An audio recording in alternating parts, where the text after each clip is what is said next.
Thank you, Jonathan, for the very kind introduction, and thank you, as always, Dr. Boaz Ganor, for the opportunity to address the summit again. Thank you, Dr. Reichman, for your leadership of the IDC. I'd obviously like to start by recognizing the International Institute for Counter-Terrorism at IDC for its commitment to investigating and identifying terrorist trends and for bringing together experts such as yourselves to share experiences and information to assist law enforcement officials and policy makers in their work. Summits such as these help create the networks both on an academic and operational level needed to assist Homeland Security officials and counterterrorism experts to stay ahead of the terrorist organization. So I'm very honored to be here. I'm obviously also honored to be here with former Prime Minister Ehud Olmert and Manhattan District Attorney Cyrus Vance Jr., both of whom know all too well the effects that terrorist attacks have on families, friends, colleagues, and the broader society as a whole, and both of whom have made combating terrorism among their important missions. Today, September 11th, marks the day that the unthinkable occurred. For many of us, our innocence was lost, our sense of safety shattered, and our lives changed forever. On that clear, bright, terrible morning, 11 years ago, nearly 3,000 people were killed in vicious and coordinated attacks on the World Trade Center and the Pentagon, and in a field in Pennsylvania as brave men and women who fought against the hijackers died in the downing of United Air Flight 93. There are very few events in history that are recalled on a global scale by simply reciting the date on which the event occurred. However, when someone says September 11th or 9/11, no further explanation is needed. And while the attacks occurred on American soil, they touched the lives of people around the globe.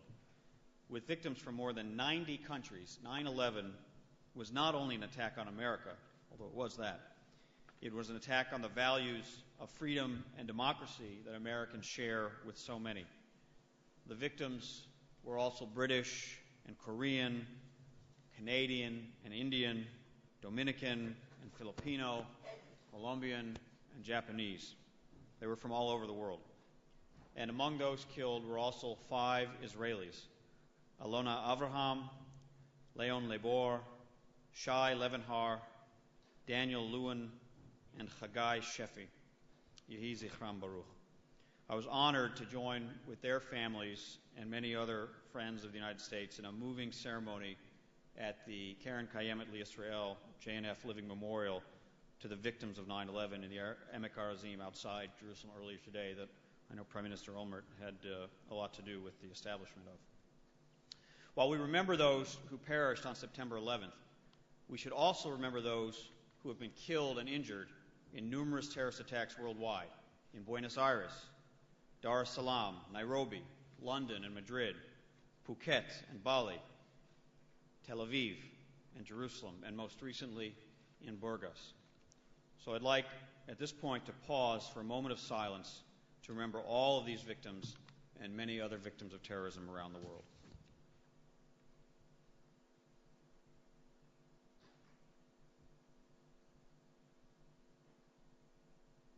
Thank you. The goal of terrorists is clear: to attack and kill innocent civilians and instill fear in society. Terrorists not only seek to cause immediate panic and mass casualties, they also try to create a long-term sense of insecurity. As chilling an effect as a terrorist act can have on society, however, a true sign of human nature and the resilience of the communities is seen in how we react to such attacks. It's seen in the response of the brave passengers I mentioned of United Flight 93, who, when hearing of the other attacks already underway, banded together to fight against the hijackers and prevent an even larger atrocity from occurring in Washington, D.C., perhaps in the Capitol where I worked that day.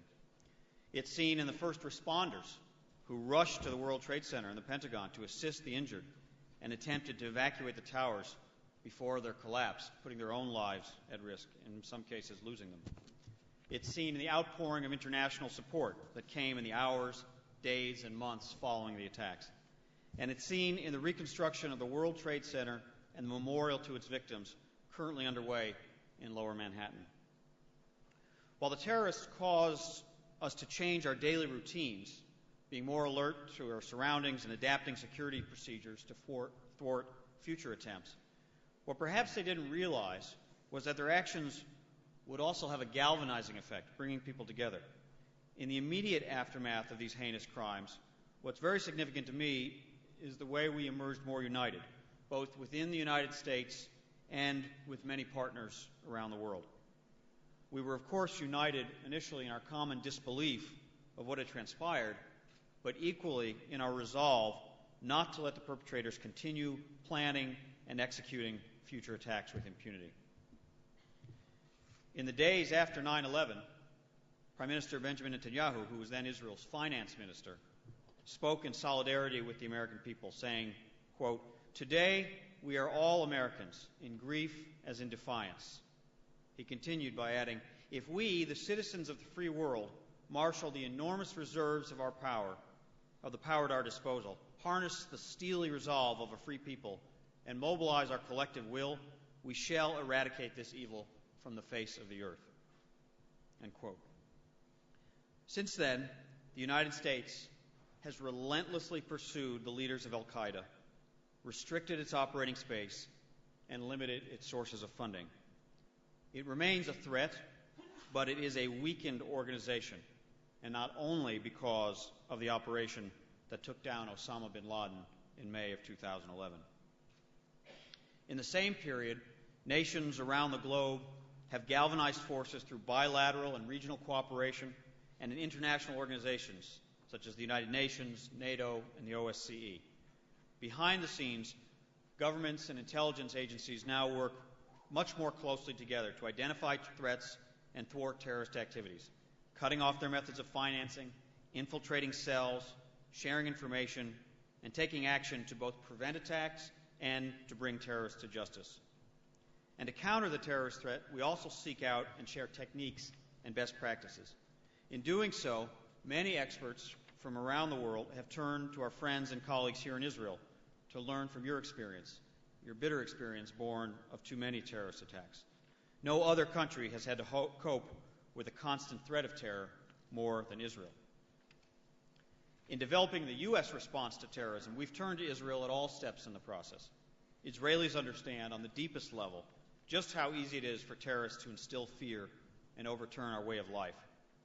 But they also know that this paralyzing reaction, this fearful reaction, is exactly what we must avoid to deny terrorists their goal. That's why, from airport security to intelligence matters to bureaucratic restructuring, we continue to learn and grow from Israel's experiences.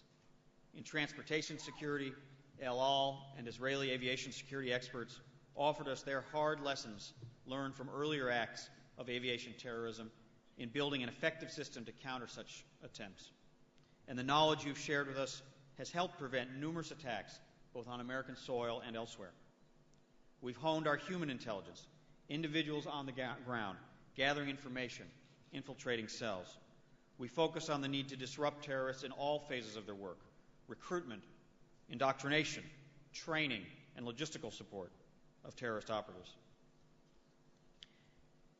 And we created mechanisms to share information gathered across the board, which is why the United States established the National Counter-Terrorism Center and the Department of Homeland Security, which took the functions of over 40 separate federal agencies and gave them one address. The creation of DHS was an effort to match the challenging demand of securing the United States and its interests by better linking those needs with existing offices and personnel. And we have our Israeli friends and counterparts to thank for their guidance in helping us to bring our counterterrorism defenses up to the new challenges presented by terrorists today. As President Obama has stated, America's commitment to Israel's security flows from a deeper place, and that's the values we share. As two people who struggled to win our freedom against overwhelming odds, we understand that preserving the security for which our forefathers and foremothers fought must be the work of every generation. As two vibrant democracies, we recognize that the liberties and freedoms we cherish must be constantly nurtured. And as the nation that recognized the State of Israel moments after its independence, we have a profound commitment to its survival as a strong, secure homeland for the Jewish people. I am very proud, serving in this post as United States Ambassador in Israel, that in recent years our security relationship with Israel has become broader, deeper, and more intense than ever before. We hold regular, high-level dialogues across the security spectrum, and our technical-level experts have open lines of communication with their Israeli colleagues. We know that many of the threats the United States faces are also threats to Israel. It's equally true that many of the threats Israel faces are threats to America as well. Our partnership with Israel ensures that in the face of terrorism, both our countries are stronger and our citizens are safer. And we recognize that Israel is constantly under threat, be it Hamas and global jihadists in the south, Hezbollah in the north, Iran from the east, or a combination of international terrorists and their proxies abroad. That is why we continue to work on innovative technology to combat this threat and to ensure that we are using science and technology to our best advantage. That is also why, in addition to the over $3 billion in military assistance that the United States provides Israel annually, we also continue to work closely on new developments in missile defense. Today, our unshakable alliance is aimed at countering and defeating these threats. The threat of terrorist organizations who fire missiles at civilians, the threat of extremists who seek to wreck peace treaties and perpetuate conflict, and the threat of the terrorist-sponsoring regime in Iran acquiring a nuclear weapon. An Iran armed with a nuclear weapon is an unacceptable threat to Israel, to the United States, and to the entire world. Make no mistake about our determination to prevent that threat from being realized.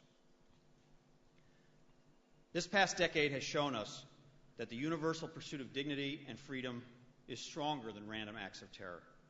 Americans and Israelis alike have, in their daily lives and activities, demonstrated time and again that democracy and civic engagement far outweigh the power of terror. And by adjusting our national security methods to track and counter terrorists, we are now better prepared to prevent attacks before they occur. In so doing, we have created an atmosphere whereby our citizens can continue with their daily lives without fear. Speaking on behalf of the President, of the United States government, and of the American people, let me offer my deep appreciation for the unwavering support Israel and the Israeli people have provided to us in our fight against terrorism. You have stood by us in our darkest hours, and you can be confident that you will find us by your side in your times of need.